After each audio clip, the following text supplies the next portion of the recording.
नमस्कार शेतकरी मित्रांनो, मी शेती मित्र बाळासाहेब पवार. आपण आलोय बागलाण तालुक्यातील फोपीर या गावातील तुषार भांबरे यांच्या क्षेत्रावर. हे दरवर्षी आपल्या क्षेत्रात रॉयल बॉल या पीक वाहनाची लागवड करतात. तर त्यांच्याकडून जाणून घेऊया की या वाहनामध्ये येणाऱ्या अडचणी किंवा शेतकऱ्यांना होणारे फायदे यांच्याकडून एक आपण जाणून घेऊयात त्यांच्या शब्दात. नमस्कार. तर ते तुम्ही दरवर्षी रॉयल बॉल या वाहनाची लागवड करतात. तर आमच्या शेतकरी मित्रांनो तुम्ही सांगा की या वाहनाची लागवड का करावी, याच्यामध्ये फायदे तोटे काय असेल तर तुमचे अनुभव तुम्ही व्यक्त करा. सर्वप्रथम तर आशिष जड्डा कंपनीचे हार्दिक अभिनंदन करतो साहेब. मी इतर वाहनांच्या तुलनेत जे मी बाहेर वाहनं बघतो त्या वाहनांच्या तुलनेत बाकी मोठ्या प्रमाणात करपा नंतर आळेचा प्रादुर्भाव तो असतो या झिमझिम पावसामुळे. सर्वात महत्वाचं म्हणजे तिचं व्हील पॉवर चांगल्या प्रकारे आहे. जी करपा हा आम्हाला 1,60,000 रुपयात 60 रोपांवर सुद्धा करपा आम्हाला जाणवला नाही. आणि विशेष म्हणजे या व्हरायटीचं एक असं महत्वाचं आहे साहेब, जमिनीपासून दांडा साधारण 5-6 इंचावर येतो.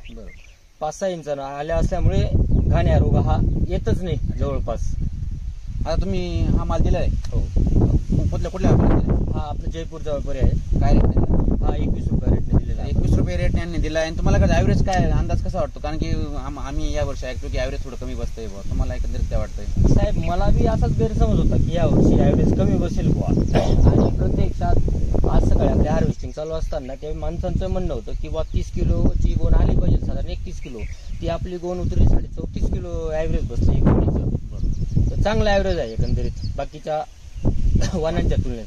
सगळ्यात मोठा प्रश्न शेतकऱ्यांना हा जाणवतो की नवीन वाहन लावायला कुठलाही शेतकरी घाबरतो. कारण काही व्यापारी म्हणतात की ती व्हरायटी राहिली असती तर मग अदर एक्स व्हरायटी असतात तर ती राहिली सर आपण थोडं रेट घेतला सर तसं तुम्हाला काही अडचण येतं का? ते खरं आहे का? म्हणजे नवीन व्हरायटी आहे मार्केटला पोहोचत नाही असं काही तुमचा काही प्रॉब्लेम आला का?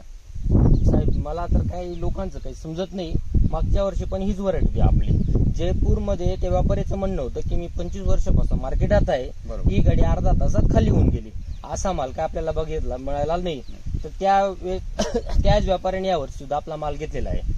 आणि बाकीचे लोक उलट विकायला घाबरून जातात साहेब. आजच्या रेटच्या तुलनेत पाहिलं 17-18 रुपये पुढे बागलाण तालुक्यात काही कुठे कटिंग जाणवत नाही. पण आपला 21 रुपये माल गेला आणि आपण थोडं लावून धरला असं तर 22 रुपये सुद्धा विकला गेला असता हा माल आपला. पण मला नाही वाटत की व्यापारी नाटकी करतील बुवा असं. आणि व्यापारी सांगतात, मी नाही सांगत की तुम्ही सोनच पिकवलं बुवा असं. तुम्ही शेतकऱ्यांना सांगा की तुमच्या अनुभवानुसार ही व्हरायटी लावली पाहिजे का नाही ते तुम्ही.